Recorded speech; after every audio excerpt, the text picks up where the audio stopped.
Minister Lavrov, thank you for doing this. Do you believe the United States and Russia are at war with each other right now? I wouldn't say so. And in any case, this is not what we want. We would like to have normal relations with all our neighbors, of course, but generally with all countries on earth, especially with the great country like the United States. President Putin repeatedly expressed his respect for the American people, for the American history, for the American achievements in the world, and we don't see any reason why Russia and the United States cannot cooperate for the sake of the universe. But the United States is funding a conflict that you're involved in, of course, and now is allowing attacks on Russia itself. So that doesn't constitute war? We officially are not at war. But what is going on in Ukraine is some people call it hybrid war. I would call it hybrid war as well. But it is obvious that the Ukrainians would not be able to do what they're doing with long-range modern weapons without direct participation of the American servicemen. And this is dangerous, no doubt about this. We don't want to aggravate the situation, but since ATACMS and other long-range weapons are being used against mainland Russia, as it were, we are sending signals, and we hope that the last one, a couple of weeks ago, the signal with the new weapon system called Oreshnik, yes, was taken seriously. However, we also know that some officials in the Pentagon and in other places, including NATO, they started saying in the last few days something like, well, NATO is a defensive alliance, but sometimes you can strike first because the attack is the best defense. Some others in Stratcom, I think Ukrainian is his name, representative of Stratcom, he said something which allows for an eventuality of exchange of limited nuclear strikes. And this kind of threats are really worrying, because if they are following the logic which some Westerners have been pronouncing lately, that, well, don't believe that Russia has red lines, they announce their red lines, these red lines are being moved again and again and again, this is a very serious mistake. That's what I would like to say in response to this question. It is not us who started the war. Putin repeatedly said that we started the operation in order to end the war which Kiev regime was conducting against its own people in the parts of Donbass. Just in his latest statement, the president clearly indicated that we are ready for any eventuality, but we strongly prefer peaceful solution through negotiations on the basis of respecting legitimate security interests of Russia and on the basis of respecting the people who live in Ukraine, who still live in Ukraine being Russians, and their basic human rights, language rights, religious rights have been exterminated by series of legislation passed by the Ukrainian parliament, and they started long before the special military operation. Since 2017, legislation was passed prohibiting Russian education in Russian, prohibiting Russian media operating in Ukraine, then prohibiting Ukrainian media working in Russian language, and the latest, of course, there were also steps to cancel any cultural events in Russian. Russian books were thrown out of libraries, and exterminated. And the latest was the law prohibiting canonic Orthodox Church, Ukrainian Orthodox Church. And you know, it's very interesting when people in the West say we want this conflict to be resolved on the basis of the UN Charter and respect for territorial integrity of Ukraine, Russia must withdraw. The Secretary General of the United Nations says similar things. Recently, his representative repeated that the conflict must be resolved on the basis of international law, UN Charter, General Assembly resolutions, while respecting territorial integrity of Ukraine. It's a misnomer, because if you want to respect the United Nations Charter, you have to respect it in its entirety. And the United Nations Charter, among other things, says that all countries must respect equality of states and right of people for self-determination. And they also mentioned the United Nations General Assembly resolutions, and this is clear that what they mean is the series of resolutions which they passed after the beginning of the special military operation, and which demand condemnation of Russia, Russia get out of Ukraine territory in 1991 borders. But there are other United Nations General Assembly resolutions which were not voted, but which were consensual. And among them is a declaration on principles of relations between states on the basis of the Charter. And it clearly says, by consensus, everybody must respect territorial integrity of states whose governments respect the right of people for self-determination, and because of that, represent the entire population living on a given territory. To argue that the people who came to power through military coup d'etat in February 2014 represented Crimeans or the citizens of eastern and southern Ukraine is absolutely useless. It is obvious that Crimeans rejected the coup. They said, leave us alone, we don't want to have anything with you. So did Donbass. Crimeans held referendum, and they rejoined Russia. Donbass was declared by the putschists who came to power a terrorist group. They were shelled, attacked by artillery. The war started, which was stopped in February 2015. And the Minsk agreements were signed, and we were very sincerely interested in closing this drama by seeing Minsk agreements implemented fully. It was sabotaged by the government which was established after the coup d'etat in Ukraine. There was a demand that they enter into a direct dialogue with the people who did not accept the coup. There was a demand that they promote economic relations with that part of Ukraine, and so on and so forth. None of this was done. The people in Kyiv were saying we would never talk to them directly, and this is in spite of the fact that the demand to talk to them directly was endorsed by the Security Council. And they said they are terrorists, we would be, fighting them, and they would be dying in cellars because we are stronger. Had the coup in February 2014, had it not happened, and had the deal which was reached the day before between the then president and the opposition implemented, Ukraine would have stayed one piece by now with Crimea in it. It's absolutely clear. They did not deliver on the deal, instead they staged the coup.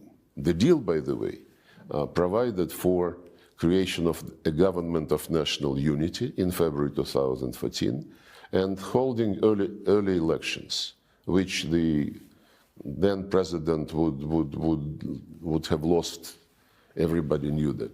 But they were impatient, and they took the government buildings next morning. They went to this Maidan Square and announced that they created the government of the winners. Compare the government of national unity to prepare for elections and the government of the winners. How can the people whom they, in their view, defeated, how can they pretend that they respect the authorities in Kiev? You know, the right for self-determination is the international legal basis for decolonization process, which took place in Africa on the basis of this charter principle, right for self-determination. The people in the colonies, they never treated the colonial powers, colonial masters, as somebody who represent them, as somebody whom they want to see in the structures which govern those lands. By the same token, the people in east and south of Ukraine, people in Donbass and Novorossiya, they don't consider the Zelensky regime as something which represents their interests. How can they, when their culture, their language, their traditions, their religion, all this was prohibited? Yes. And the last point is that if we speak about the UN Charter, resolutions, international law, the very first article of the UN Charter, which the West never recalls in the Ukrainian context, says respect human rights of everybody, irrespective of race, gender, language, or religion. Take any conflict. The United States, UK, Brussels, they would interfere saying, oh, human rights have been grossly violated. We must restore the human rights in such and such territory. On Ukraine, never, ever they mumbled the words human rights. Seeing these human rights for the Russian and Russian-speaking population being totally exterminated by law. So when people say, let's resolve the conflict on the basis of the Charter, yes, but don't forget that the Charter is not only about territorial integrity, and territorial integrity must be respected only if the governments are legitimate and if they respect the right of their own people. I want to go back to what you said a moment ago about the introduction or the unveiling of the hypersonic weapon system that you said was a signal to the West. What signal exactly? I think many Americans are not even aware that this happened. What message were you sending by showing it to the world? Well, the message is that you, the United States, and the allies of the United States, who also provide this long-range weapons to the Kiev regime, they must understand that we would be ready to use any means not to allow them to succeed in what they call strategic defeat of Russia. They fight for keeping their hegemony over the world, on any country, any region, any continent. We fight for our legitimate security interests. They say, for example, 1991 borders. Lindsey Graham, who visited some time ago Zelensky for another talk, he bluntly, in presence of Zelensky, I think, said that Ukraine is very rich with rare earth metals, and we cannot leave this richness to the Russians. We must take it. We fight, so they fight for the regime which is ready to sell or to give to the West all the natural and human resources. We fight for the people who have been living on these lands, whose ancestors were actually developing those lands, building cities, building factories for centuries and centuries. We care about people, not about natural resources which somebody in the United States would like to keep and to have Ukrainians just as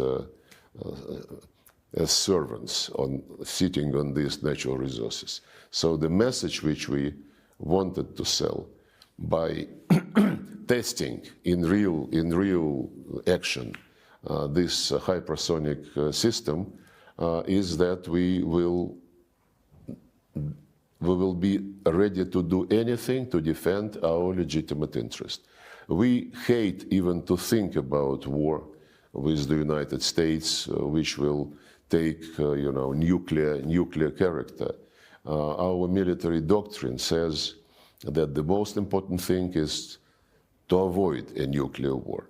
And it was us, by the way, who initiated in January 2022 the message, the joint statement by the leaders of the 5 permanent members of the Security Council, saying that we will do anything to avoid confrontation between us, acknowledging and respecting each other's security interests and concerns.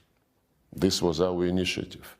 And the security interests of Russia were totally ignored when they rejected, about the same time, when they rejected the proposal to conclude a treaty on security guarantees for Russia, for Ukraine, in the context of coexistence and in the context when Ukraine would not be ever member of NATO or any other military bloc. This security interest of Russia were presented to the West, to NATO and to the United States. In December 2021, we discussed them several times, including during my meeting with Tony Blinken in Geneva in January, late January 2022, and this was rejected. So we would certainly like to avoid any misunderstanding, and since the people, some people in Washington and some people in London, in Brussels, seem to be not very capable to understand, we will send additional messages if they don't draw necessary conclusions.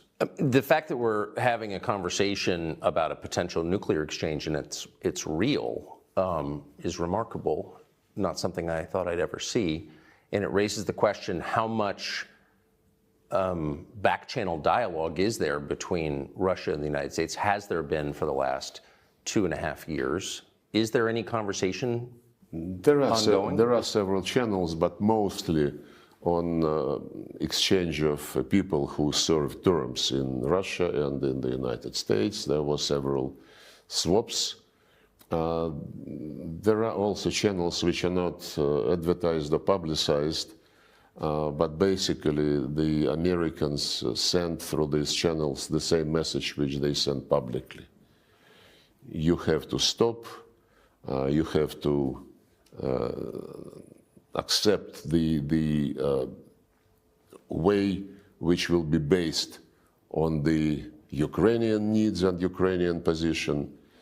They support this absolutely pointless peace formula by Zelensky, which was additioned recently by Victory Plan. They held several series of meetings, Copenhagen format, Bürgenstock, what have you, and they brag that next year, first half of next year, they will convene another conference and they will graciously invite Russia at that time, and then Russia would be presented an ultimatum. All this is seriously repeated through various confidential channels. Now we hear something different, including Zelensky's statements that we can stop now at the line of engagement, line of contact. The Ukrainian government will be admitted to NATO, but NATO guarantees at this stage would cover only the territory controlled by the government, and the rest would be subject to negotiations, but the end result of these negotiations must be total withdrawal of Russia from Russian soil, basically. Wait, but just if I can just go back. Leaving Russian people to the Nazist regime, which exterminated all the rights of the Russian and Russian-speaking citizens of their own country. If I can just go back to the question of nuclear exchange. So there is no mechanism by which the leaders of Russia and the United States can speak to each other to avoid the kind of misunderstanding that could kill hundreds of millions of people? No. We have this channel, which is automatically engaged when ballistic missile launch is taking place. As regards this Oreshnik hypersonic ballistic missile, mid-range ballistic missile, 30 minutes in advance, this system sent the message to the United States, and they knew that this was the case, and that they don't mistake it for anything bigger and real dangerous. Well, I think the system sounds very dangerous. Well, it was a test launch, you know. Yes. Oh, you're speaking of the test. Okay. But I just wonder how worried you are that, considering there doesn't seem to be a lot of conversation between the two countries, both sides are speaking about exterminating the other's populations, that this could somehow get out of control in a very short period and no one could stop it. It seems incredibly... No, we're not talking about exterminating anybody's population. We did not start this war. We have been, for years and years and years, sending warnings that pushing NATO closer and closer to our borders is going to create a problem. Yes. 2007, Putin started to explain, you know, to the people who seem to be overtaken by the end of history and being dominant, no challenge, and so on and so forth. And of course, when the coup took place, the Americans did not hide that they were behind it. There is a conversation between Victoria Nuland and the then American ambassador in Kyiv when they discuss personalities to be included in the new government after the coup. The figure of $5 billion spent on Ukraine after independence was mentioned as the guarantee that everything would be like the Americans want. So we don't have any intention to exterminate Ukrainian people. They are brothers and sisters to the Russian people. How many have died so far, do you think, on both sides? It is not disclosed by Ukrainians. Zelensky was saying that it is much less than 80,000 persons on Ukrainian side. But there is one very reliable figure in Palestine. During 1 year after the Israelis started their operation in response to this terrorist attack, which we condemned, and this operation, of course, acquired the proportion of collective punishment, which is against international humanitarian law as well. So during 1 year after the operation started in Palestine, the number of civilians, Palestinian civilians, killed is estimated 45,000. This is almost twice as many as the number of civilians on both sides of Ukrainian conflict who died during 10 years after the coup. 1 year and 10 years. So it is a tragedy in Ukraine, it's disaster in Palestine, but we never ever had as our goal killing people. and Ukrainian regime did. The head of the office of Zelensky once said that we will make sure that cities like Kharkov, Nikolaev will forget what Russian means at all. Another guy in his office stated that Ukrainians must exterminate Russians through law or, if necessary, physically. Ukrainian former ambassador to Kazakhstan, forgot his name, became famous when giving an interview and looking into the camera, being recorded and broadcast. He said, our main task is to kill as many Russians as we can so that our kids have less things to do. And the statements like this are all over the vocabulary of the regime. How many Russians in Russia have been killed since February of 2022? It's not for me to disclose this information. In the time of military operations, special rules exist, and our Ministry of Defense follows these rules. But the very interesting fact that when Zelensky was playing not in international arena, but at his comedy club or whatever it is called, he was. There are videos from that period when he was bluntly defending the Russian language. He was saying, what is wrong with Russian language? I speak Russian. Russians are our neighbors. Russian is one of our languages. Get lost, he said, to those who wanted to, to attack the Russian language and Russian culture. When he became president, he changed very fast. And before the military operations, in September 2021, he was interviewed. And at that time, he was conducting war against Donbass in violation of the Minsk agreements. And the interviewer asked him what he thought about the people on the other side of the line of contact.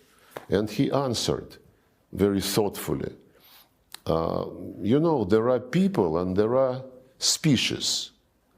And if you, living in Ukraine, feel associated with the Russian culture, my advice to you, for the sake of your kids, for the sake of your grandkids, get out to Russia.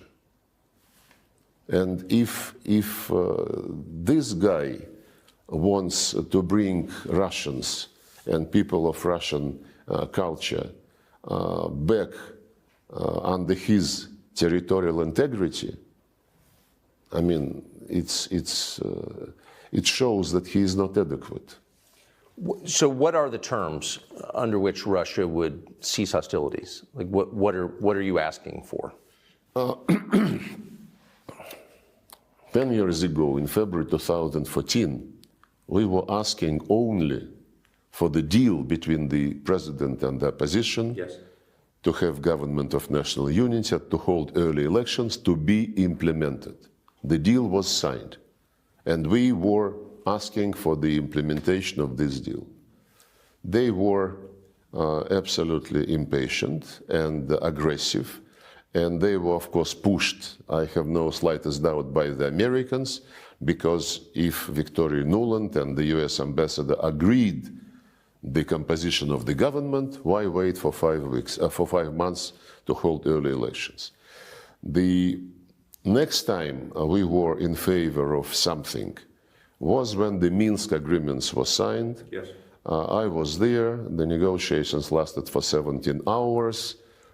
And the deal was, well, Crimea was lost by that time because of the referendum, and nobody, including my colleague John Kerry, meeting with us, nobody in the West was raising the issue of Crimea. Everybody was concentrated on Donbass. And the Minsk agreements provided for territorial integrity of Ukraine, minus Crimea, this was not even raised, and a special status for a very tiny part of Donbass, not for the entire Donbass, not for Novorossiya at all. Part of Donbass, under these Minsk agreements, endorsed by the Security Council, should have the right to speak Russian language, to teach Russian language, to study in Russian, to have local law enforcement like in the states of US, to be consulted when judges and prosecutors are appointed by the central authority, and to have some facilitated economic connections with neighboring regions of Russia. That's it. Something which President Macron promised to give to Corsica and still is considering how to do this. And when these agreements were sabotaged all along, first by Poroshenko and then by Zelensky, both of them, by the way, came to presidency running on the promise of peace, and both of them lied. So when these Minsk agreements were sabotaged to the extent that we saw the attempts to take this tiny part of Donbass by force, and we, as Putin explained, we have, at that time, we suggested these security arrangements to NATO and the United States, which was rejected. And when the Plan B was launched by Ukraine and its sponsors, trying to take this part of Donbass by force, it was then that we launched the special military operation. Had they implemented the Minsk agreements, Ukraine would be one piece minus Crimea. But even then, when Ukrainians, after we started the operation, suggested to negotiate, we agreed. There were several rounds in Belarus, and one later they moved to Istanbul. And in Istanbul, Ukrainian delegation put a paper on the table saying those are the principles on which we are ready to agree. And we accepted those principles. The Minsk principles. No, the Istanbul principles. Yes. That was April 22. Right.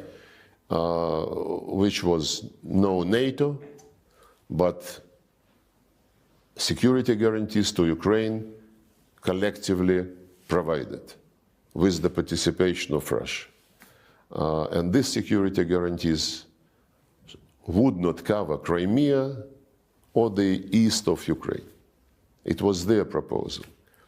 And it was initialed.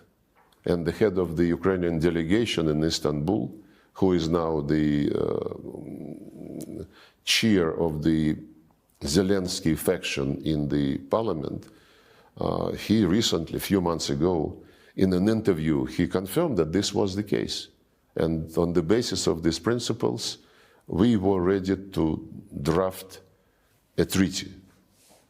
But then this gentleman who headed the Ukrainian delegation in Istanbul, he said that Boris Johnson visited and told them to continue to fight. Then there was... But Boris Johnson, on behalf of the He said no, but you know, the guy who initialed the paper, he said it was Boris Johnson. Other people say it was Putin who ruined the deal because of the massacre in Bucha. But massacre in Bucha is something which they never mentioned anymore. Massacre in Bucha. I do, and we do. In a sense, they are on the defensive. Several times in the United Nations Security Council, sitting at the table with Antonio Guterres, 2 years ago and last year, last year and this year, the General Assembly, I raised the issue of Bucha and said, guys, it is strange that you are silent about Bucha because you were very vocal when BBC team found itself on a street where the bodies were located. And can we, I inquired, can we get the names of the persons whose bodies were broadcast by BBC? Total silence. I addressed Antonio Guterres personally in the presence of the Security Council members. He did not respond. Then at my press conference in New York after the end of the General Assembly last September, I asked all the correspondents, guys, you are journalists. Maybe you're not an investigative journalist, but journalists normally are interested to get the truth. And Bucha thing, which was played all over the media outlets condemning Russia, is not of any interest to anyone. Politicians, UN officials, and now even journalists. I asked them, when I talked to them in September, please, as professional people, try to get the names of those whose bodies were shown in Bucha. No answer. Just like we don't have any answer to the question, where is the results of medical analysis of Alexei Navalny, who died recently, but who was treated in Germany in the fall of 2020. When he felt bad on a plane over Russia, the plane landed, he was treated by the Russian doctors in Siberia, then the Germans wanted to take him, we immediately allowed the plane to come. They took him, in less than 24 hours he was in Germany, and then the Germans continued to say that we poisoned him. And we asked them, can you, and they announced that the analysis confirmed that he was poisoned. We asked for the test results to be given to us. They said, no, we give it to Organization on Chemical Weapons. We went to this organization, we are members, and we said, can you show to us, because this is our citizen, we are accused of having poisoned him. They said, the Germans told us not to give it to you because they found nothing in the civilian hospital, and the announcement that he was poisoned was made after he was treated in a military hospital, Bundeswehr hospital. So it seems that this secret is not going. So how did Navalny die? Well, he died serving the term in Russia, but he, during, as far as it was reported, every now and then he felt not well, which was another reason why we continued to ask the Germans, can you show us the results which you found? Because we did not find what they found. And what they did to him, I don't know. What the Germans did to him? Yeah, because they don't explain to anybody, including us. Or maybe they explain to the Americans. Maybe this is credible, but they never told us how they treated him, what they found, and what methods they were using. How do you think he died?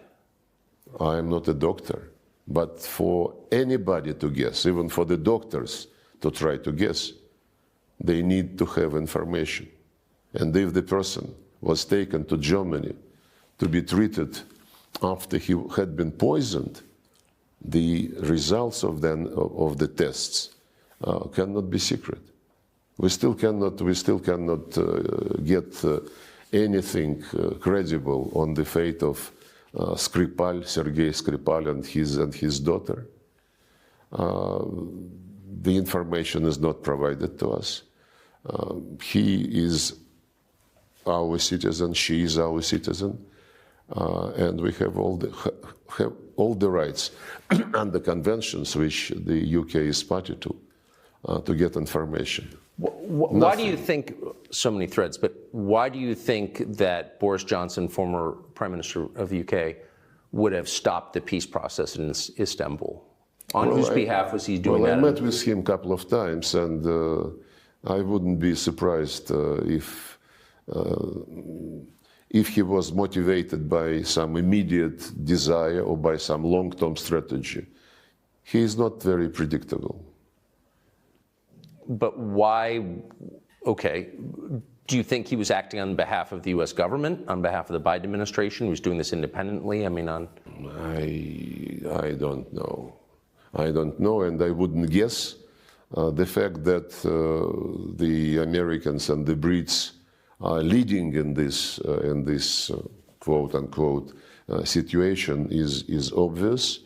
Now it is becoming also clear that there is a fatigue in some capitals, and there are talks every now and then that the Americans would like to leave it with the Europeans and to concentrate on something more important. I wouldn't guess. We would be judging by specific steps.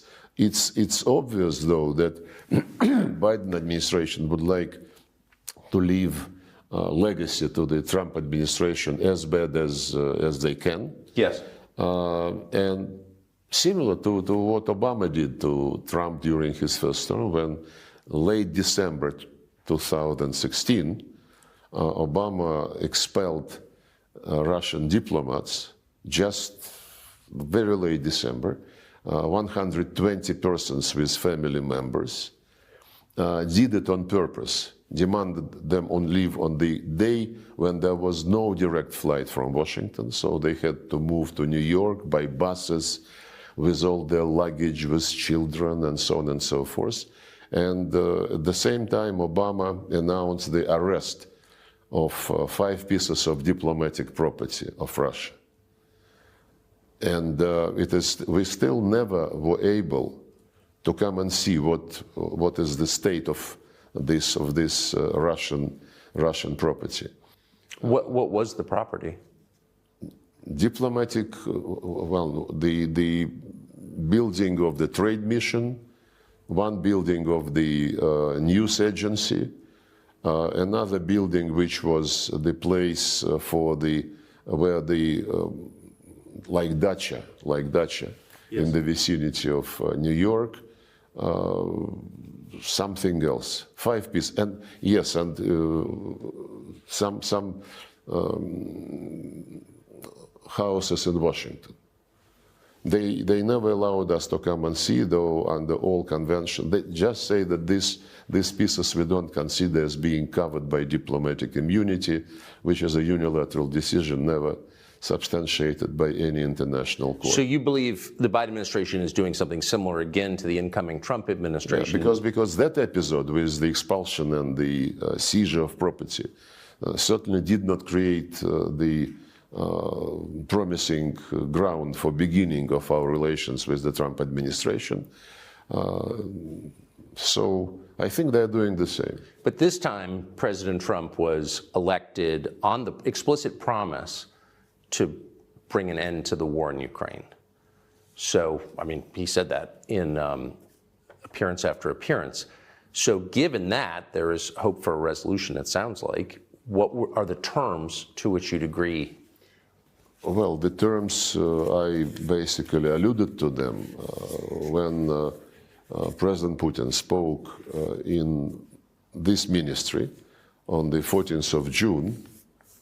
He once again reiterated that we were ready to negotiate on the basis of the principles which were agreed in Istanbul and rejected by Boris Johnson, according to the statement of the head of the Ukrainian delegation. The key principle is no non-bloc status of Ukraine, and we would be ready to be part of the group of countries who would provide collective security guarantees But to no Ukraine. NATO. No NATO, absolutely. No military bases. No military exercises on the Ukrainian soil with participation of foreign troops. And this is something which he reiterated. But of course, he said, it was April 2022. Now some time has passed. And the realities on the ground would have to be taken into account and accepted.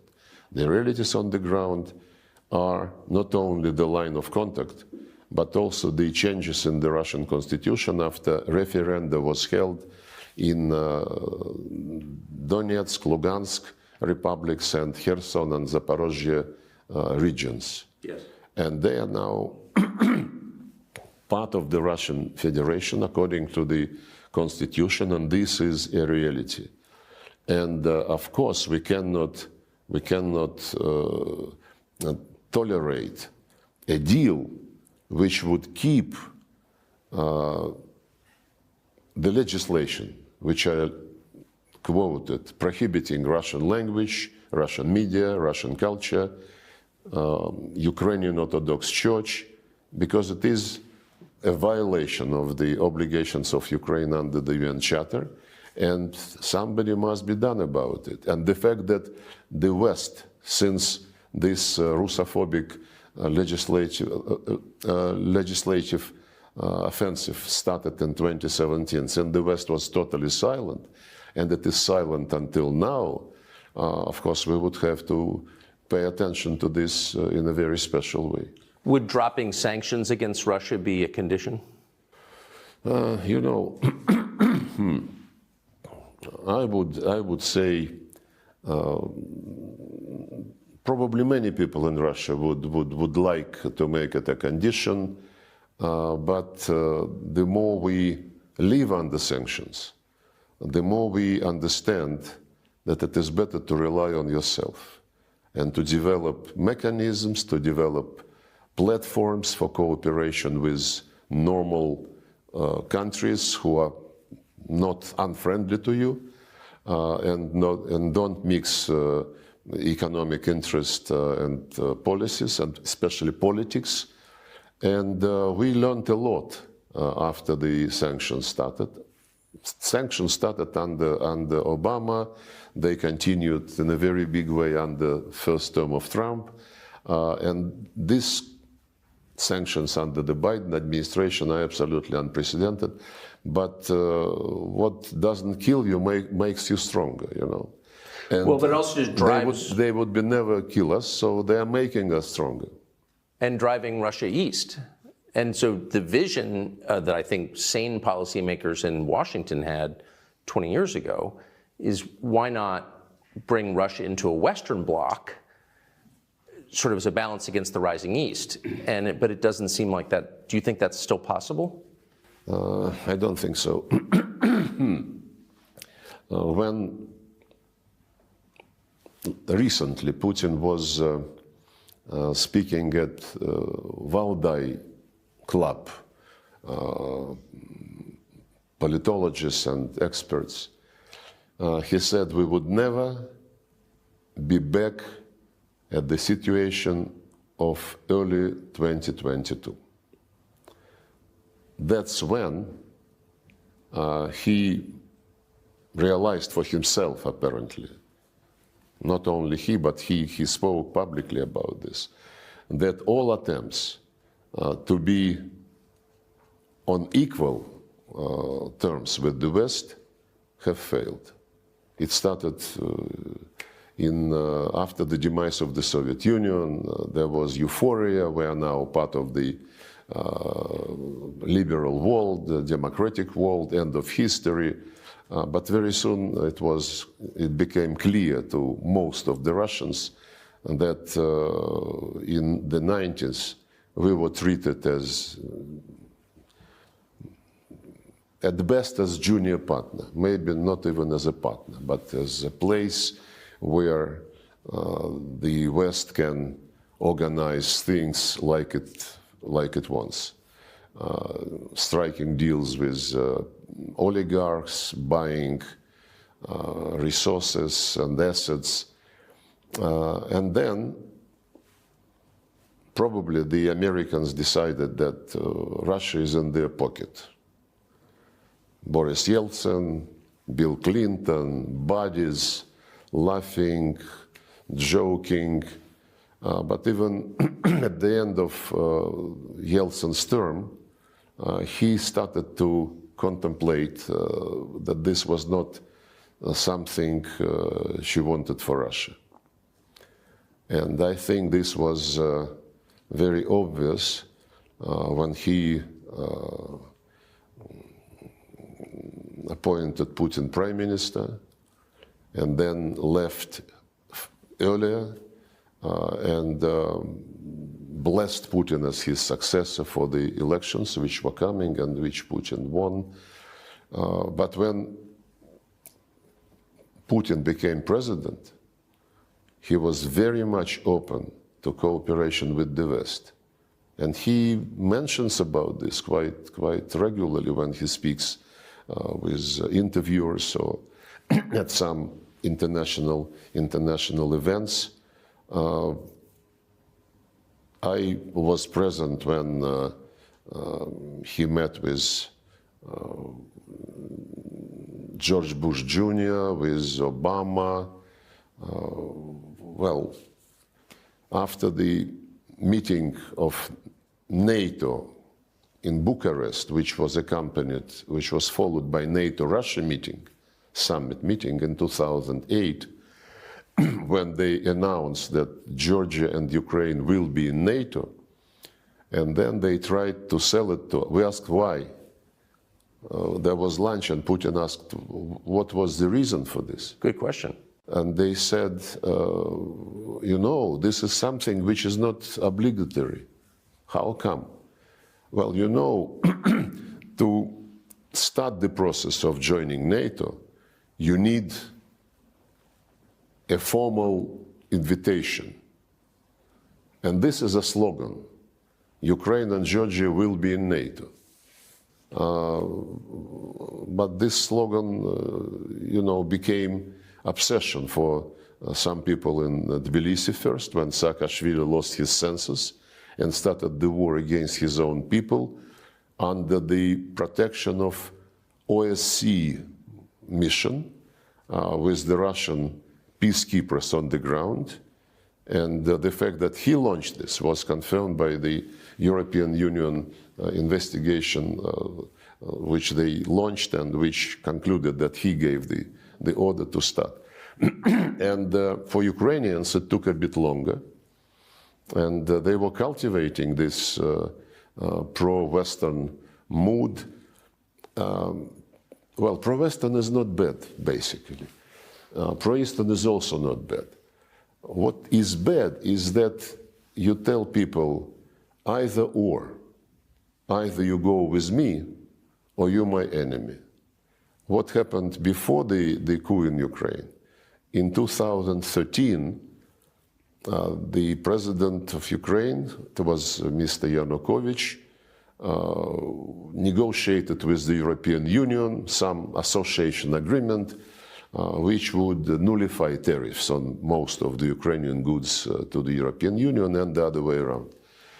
And at some point, when he was meeting with Russian counterparts, we told him, you have already, Ukraine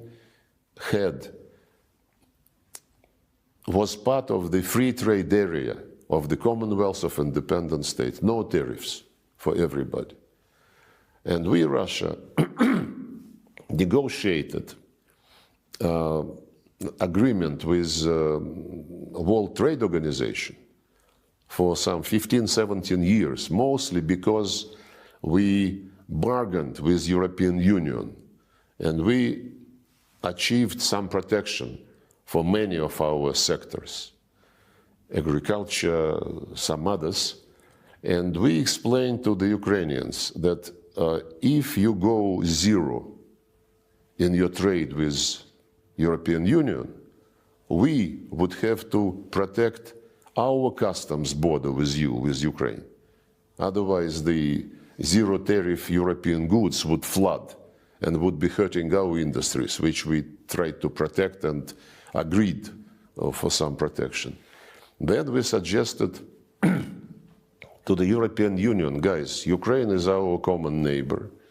You want to have better trade with Ukraine. We want the same. Ukraine want to have markets both in Europe and in Russia. Why don't we sit three of us and discuss it like grown-ups? The head of the European Council, Commission was the Portuguese, Barroso was his name. And he responded, you know, it's none of your business what we do with Ukraine. We, for example, we, the European Union, we don't ask you to discuss with us your trade with China. Absolutely arrogant answer. And then the president of Ukraine, Yanukovych, he convened his experts, and the experts said, yes, it would be not very good if we have opened the border with European Union, but the customs border with Russia would be closed, and they would be checking, you know, what is coming, so that the Russian market is not affected. And he announced in November 2013 that he cannot sign the deal immediately, and he asked the European Union to postpone it for next year, until next year. That was the trigger for Maidan, which was immediately thrown up and ended by the coup. So my point is that this either or. Actually, the first coup took place in 2004, when after second round of elections, the same Mr. Yanukovych won presidency, the West raised hell, and put pressure on the Constitutional Court of Ukraine to rule that there must be a third round. And the Constitution of Ukraine says 2 rounds. And the Constitutional Court, under the pressure of the West, violated the Constitution for the first time then. And pro-Western candidate was chosen. At that time, when all this was taking place and boiling, the European leaders were publicly saying, Ukrainian people must decide, are they with us or with Russia? This either or is still very much But present. it is the way that big countries behave. I mean, there are certain orbits, and now it's BRICS versus NATO, US versus China, and it sounds like you're saying the Russian-Chinese alliance is permanent. Well, we are neighbors. We are neighbors, and geography is very important. But you're also neighbors with Western Europe. You're part of it, in effect. Well, through Ukraine, and the Western Europe wants to come to our borders. And there were plans that, were discussed almost openly to put British naval bases on the Sea of Azov. Crimea was eyed, dreaming about creating NATO base in Crimea, and so on and so forth. We have been very friendly with Finland, for example. Overnight, the Finns came back to early years of preparation for World War II, when they were best allies of Hitler, and all this neutrality, all this friendship, going to sauna together, playing hockey together, all this disappeared overnight. So maybe this was deep in their hearts, and the neutrality was burdening them, and niceties were burdening for them. I don't know. They're mad about the Winter War. Huh? That's totally possible. Can you negotiate with Zelensky? You've pointed out that he has exceeded his term. He's not, democratically elected president of Ukraine anymore. So do you consider him a suitable partner for negotiations? Putin addressed this issue as well, many times. In September 2022, during the first year of the special operation, Zelensky, in his conviction that he would be dictating the terms of the situation also to the West, he signed a decree prohibiting any negotiations with Putin's government. And when, during public events, after that episode, Putin is asked why Russia is not ready for negotiations, he said, don't turn it upside down. We are ready for negotiations, provided it will be based on the balance of interest tomorrow. But Zelensky signed this decree prohibiting negotiations. And for starters, why don't you tell him to cancel it publicly? This will be a signal that he wants negotiations. Instead, Zelensky invented his peace formula. Later it was additioned by victory plan, and they keep saying, we know what they say when they meet with European Union ambassadors and in other formats, they say no deal unless the deal is on our terms. And I mentioned to you they are planning now the second summit on the basis of this peace formula. And they don't shy away from saying, we will invite Russia to put in front of it the deal which we agreed already with the West.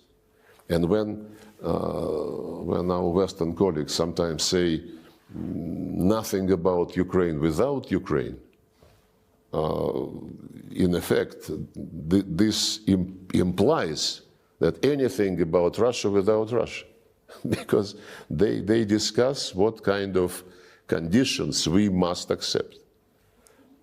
By the way, recently they already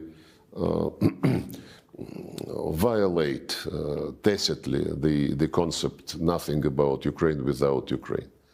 There are passes, there are messages.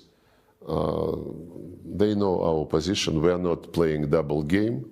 What Putin announced is the goal of our operation. It's fair. It's fully in line with the United Nations Charter. First of all, the rights, language rights, minority rights, national minority rights, religious rights, and it's fully in line with OSCE principle. There is an organization for security and cooperation in Europe which is still alive. And the summit of this organization, well, several summits of this organization clearly stated that security must be indivisible, that nobody should expand his security at the expense of security of others, and that, most important, no organization in Euro-Atlantic space shall claim dominance. This was, last time it was confirmed by OSCE 2010. And NATO was doing exactly the opposite. Yes. So we have legitimacy, you know, in our position. No NATO on our doorsteps because OSCE, you know, agreed that this should not be the case if it hurts us. And please restore the rights of Russians. Who do you think has been making foreign policy decisions in the United States? This is a question in the United States. Who is making these decisions? I wouldn't guess. I haven't seen Tony Blinken for years. When was the last time? 2 years ago, I think, at the G20 summit, was it in Rome or somewhere? In the margins, His assistant, I was representing Putin, and his assistant came up to me during a meeting and said that Tony wants to talk just for 10 minutes. I left the room, we shook hands, and he said something about the need to de-escalate and so on and so forth. I hope he is not going to be angry with me since I am disclosing this. But we were meeting in front of many people present in the room. And I said, we don't want to escalate. You want to inflict strategic defeat upon Russia. He said, no. It is not strategic defeat globally. It is only in Ukraine. You've not spoken to him since? No. Have you spoken to any officials in the Biden administration since then? I don't want to ruin their career. But have you had meaningful conversations? No, no.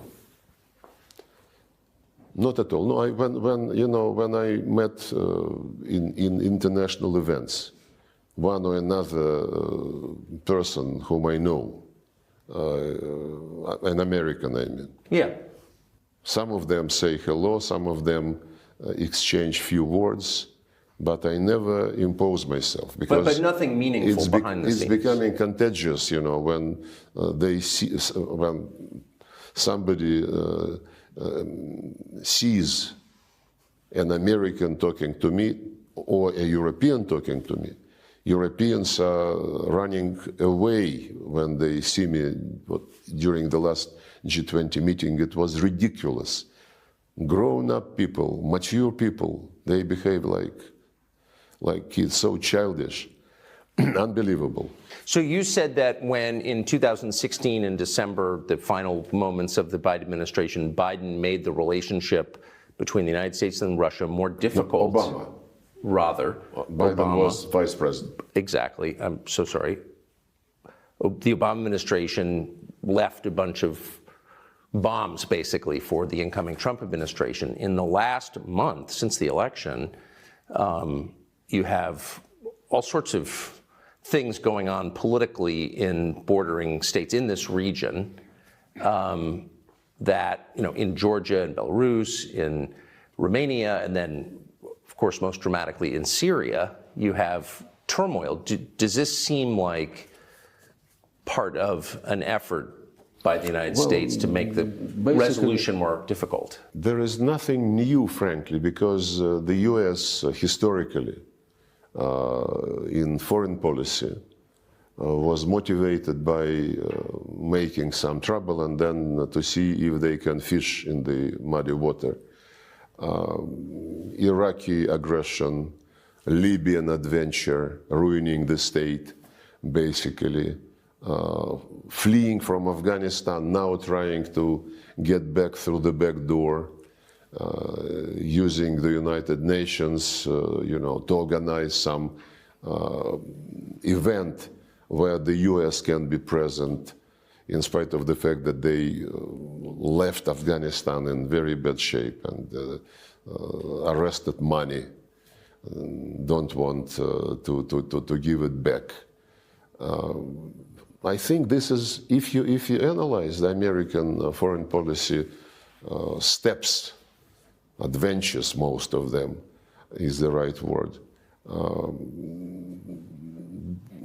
That's the pattern. They create some trouble and then they see how to use it. In Georgia, when the OSCE monitors elections, when it used to monitor elections in Russia, they would always be very negative. And on other countries as well, Belarus, Kazakhstan. This time in Georgia, the monitoring mission of OSCE presented a positive report, and it is being ignored. So when you need endorsement of the procedures, you do it when you like the results of the election. If you don't like the results of elections, you ignore it. It's like when the United States and other Western countries recognized unilateral declaration of independence of Kosovo, they said this is the self-determination being implemented. When a few years later, and there was no referendum in Kosovo, unilateral declaration of independence. By the way, after that, the Serbs approached International Court of Justice, which ruled that, well, normally they are not very specific, in their judgment, but they ruled that unilateral, or rather, when part of a territory declares independence, it is not necessarily to be agreed with the central authorities. And when a few years later, Crimeans were holding referenda with invitation of many international observers, not from international organizations, but from parliamentarians in Europe, in Asia, in post-Soviet space, they said, no, we cannot accept this because this is violation of territorial integrity. Right. You pick and choose. The UN Charter is not a menu. You have to respect it in all its entirety. So who's paying the rebels who've taken parts of Aleppo? Is the Assad government in danger of falling? What is happening exactly in your view in Syria? Well, we had a deal when this crisis started, and we are organized the Astana process of Russia, Turkey, and Iran. We meet regularly, and another meeting is being planned before the end of the year or early next year to discuss the situation on the ground. And the rules of the game is to help Syrians to come to terms with each other and to prevent separatist trends from getting strong. That's what the Americans are doing in the east of Syria when they groom some Kurdish separatists using the profits from oil and grain, salt, the resources which they occupy. This Astana format is a useful combination of players, if you wish, and we are very much concerned. After this happened with Aleppo and surroundings, I had a conversation with the Turkish Minister of Foreign Affairs and with Iranian colleague. We agreed to try to meet this week. Did you see it coming? Hopefully in Doha, in the margins of this international conference. We would like to discuss the need to come back to strict implementation of the deals on Idlib area, because Idlib de-escalation zone was the place from where the terrorists moved to take Aleppo, and the arrangements reached in 2019 and 2020 provided for our Turkish friends to control the situation in the Idlib de-escalation zone and to separate the Hayat Tahrir al-Sham, former Nusra, from the opposition which is non-terrorist and which cooperates with Turkey. Apparently, it is not yet the. And another deal was the opening of M5 route from Damascus to Aleppo, which is also now taken completely by the terrorists. So we as Ministers of Foreign Affairs would discuss the situation, hopefully, this coming Friday, and the military of all three countries and the security people are in contact with each other. But the Islamist groups, the terrorists you just described, who is backing them? Well, we have some information, and we would like to discuss with all our partners in this process the way to cut the channels of financing and arming them. The information which is being floated, and it's in the public domain, mentions the Americans, the Brits, among others. Some people say that Israel is interested in making this situation aggravate so that Gaza is not under very close scrutiny It's a complicated game. Many actors are involved, and I hope that the contacts which we are planning for this week will help stabilize the situation. What do you think of Donald Trump? I met him several times when he was having meetings with Putin, and when he received me twice, I think, in the Oval Office when I was visiting for bilateral talks. Well, I think he's a very strong person, a person who wants results, who doesn't like procrastination on anything. This is my impression. He's very friendly in discussions, but this does not mean that that he is pro-Russian, as some people try to present him.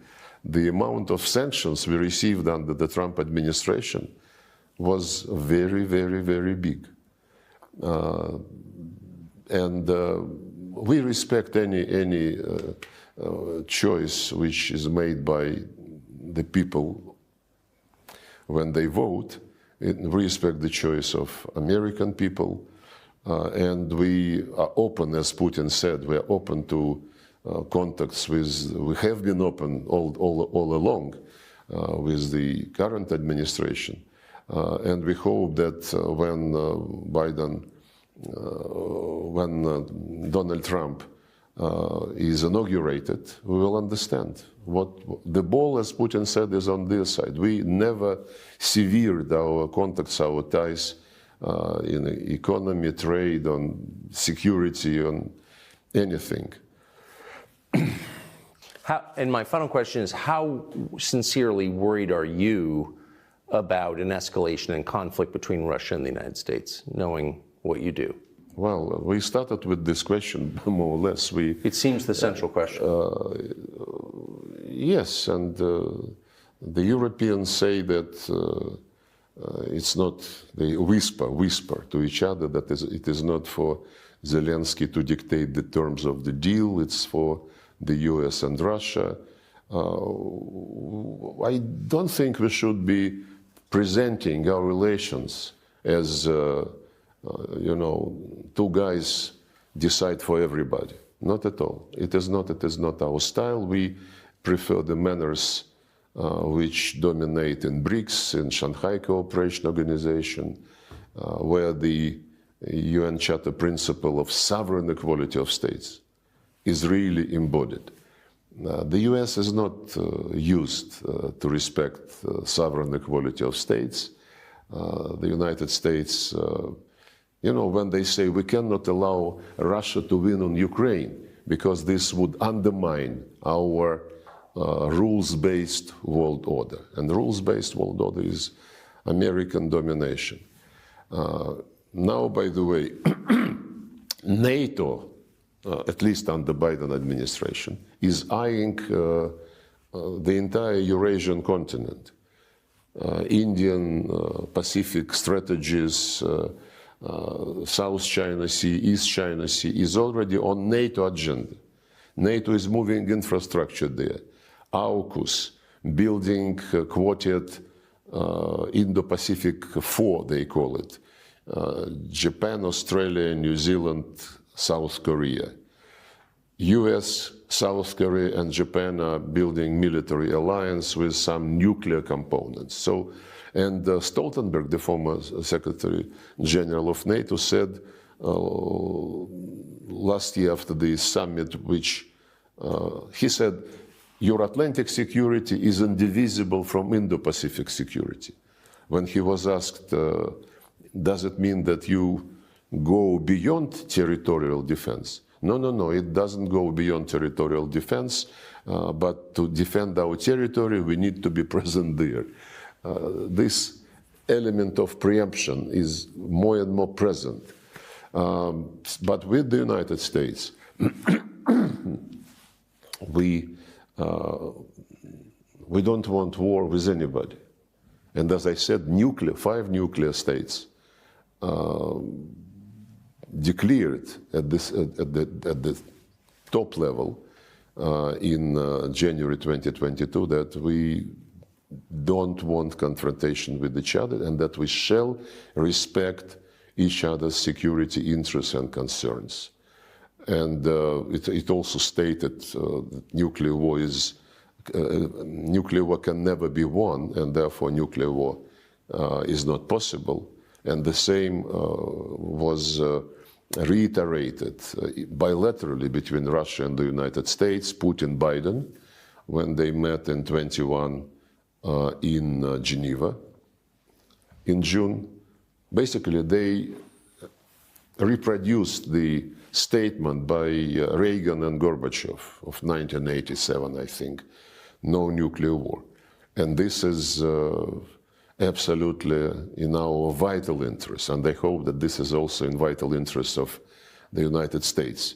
I say so because some time ago, Mr. Kirby, who is White House communications coordinator or whatever, he was asking questions, answering questions, and about escalation and about possibility of nuclear weapons being employed. And he said, oh, no, we don't want escalation because then if there is some nuclear element, then our European allies would suffer. So even mentally, he excludes that the United States can suffer. And this is something which makes the situation a bit risky. It might, if this mentality prevails, then some reckless steps could be taken, and this is bad. So what I think you're saying is American policymakers imagine there could be a nuclear exchange that doesn't directly affect the United States, and you're saying that's not true. That's what I said, yes. No, but, you know, professionals in deterrence, nuclear deterrence policy, they know very well that it's a very dangerous game. And to speak about a limited exchange of nuclear strikes is an invitation to disaster, which we don't want to happen. Mr. Lavrov, thank you very much. Thank you.